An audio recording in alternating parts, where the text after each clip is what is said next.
aqui no condomínio Alto da Colina, que ele fica simplesmente no Alto da Colina, por isso que esse nome, galera. Saúde, rapaz! Vamos presenciar agora o maior torneio de arrotos do condomínio Alto da Colina, que fica aqui no Alto da Colina. Começando com a gente, o japonês, o grande japonês. Pera aí, galera, avisando, ele veio do Japão, ele vai dar um arroto. Vamos lá, rapaz. 1, 2, 3 e arrote!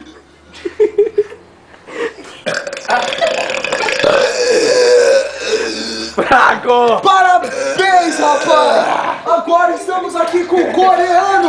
Ele parece um coreano! É impressionante o coreano que tá no condomínio Alto da Colina, que fica no Alto da Colina! Vai lá, coreano! Arrota, coreano!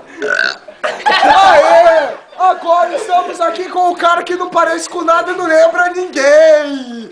Arrota, cara! Arrota! Arrota! Arrota! Vai, arrota! É impressionante, não sai nada do moleque! O moleque é vazio de gases!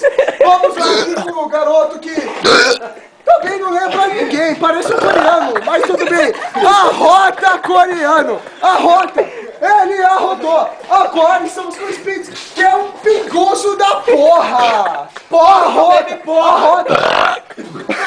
Arrota! Só bebe porra! Arrota! Fala aí! Arrota! Ih, não arrotou! Ih, que prato! Parece que ele vai vomitar! Vomita!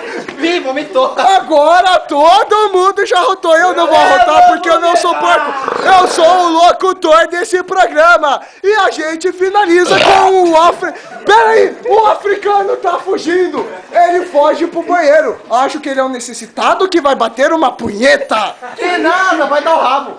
Pra quem? Pra privada? Pro dedo!